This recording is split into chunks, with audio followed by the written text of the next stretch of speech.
Good morning. I am sharing my presentation this morning with my colleague Spencer Platt, and I'm going to give myself 7 minutes and starting now. I'm looking at the timer as well. Let me just start by saying that I'm a Southerner and I was raised in the old ways. I was raised in a community where mothers and fathers were in the homes, and if you wanted something, you went out to get it.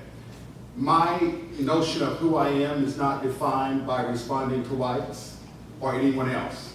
I knew who I was before I left home. I knew what I needed to be, and I thank God for that, because that propelled me to deal with anything else that I needed to do in this world. I was given those tools at home. And I just want to get real here for a moment. We can talk about all these things we want to, but if we don't remember spirit, and if we don't prepare our children ourselves, we should not look for anyone else to do that for us. Because if you compare the 50s and 40s and 60s to schools where kids had no running water, no technology, people would say minimally prepared teachers, they created some of the greatest leaders in this country. So when we began to ask, what do we have now versus what we didn't? I think we need to be very careful with our narratives, because I don't have a woe is me and poor narrative. We were not rich, but I had everything I needed, and I was given everything I needed then. So I think the narratives, all our narratives need to be stated. And I grew up in the rural area. You don't hear much about the success of rural folk. And I think that's equally as important as talking about urban, to talk about rural, and to talk about the diversity and the resilience of us and our success. Because what our students are hearing is mostly negative things about what they can't be.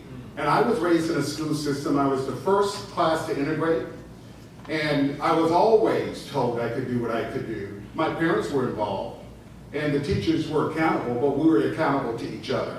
And I think we just need to remember some of those issues as we move forward today. I want to tell you also a little story. It's a butterfly story about a man and woman that just love gardening. And one day they were watching butterflies being hatched, and the lady said, the grandmother said, I need to help this little butterfly hatch because it doesn't seem to be coming out of this cocoon. And the grandfather said, honey, leave him alone. But she just couldn't resist, and she just had to help him open that hole. The butterfly came out, was swollen at the core, small wings, and died shortly thereafter. I think we need to think about that as well. We need to find a balance between challenge and support with our students so that we're not making them weaker versus giving them what they need to survive. And I think that is really important as we think about the system of education here. So let me just tell you a little bit about my framework. I've been working on this framework all of my life. And I say that because I've been a dean for 2 colleges of education.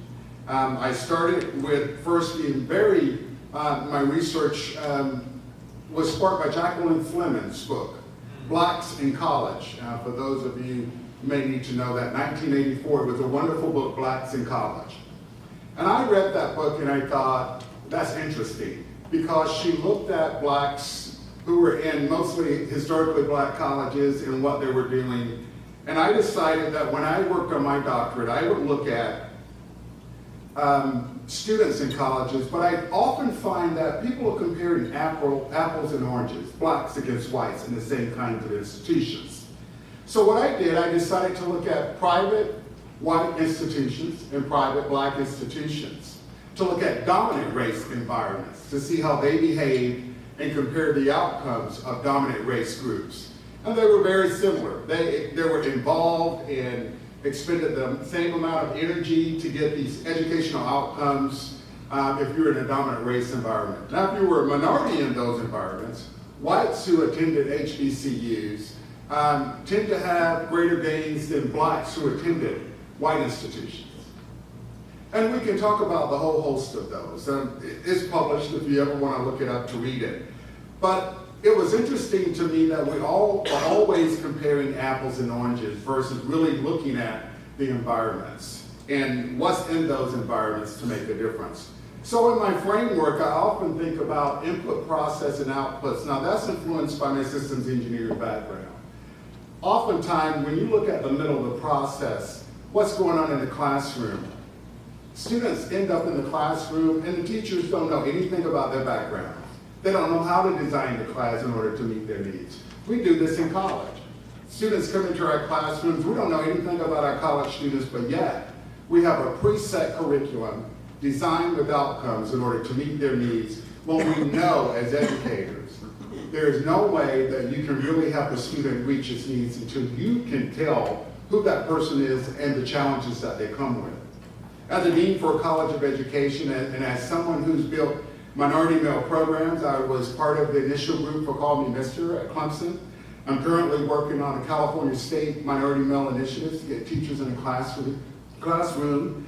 But what I find is that in this process, trying to work with our faculty to retool to work outside the box is very difficult. We know that when a black male is placed in a placement, sometimes they do things differently. But if they don't have someone there to advocate for them in that placement, it's very difficult. So the whole process here, let me explain this to you.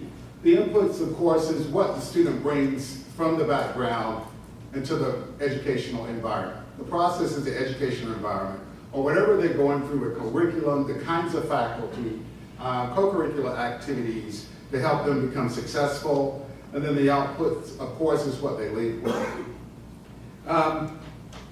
The next slide here is what I continue to work on, and I've sort of updated this. I've been a dean for the 11 last years. I'm back on the faculty, and so I'm back with my research now.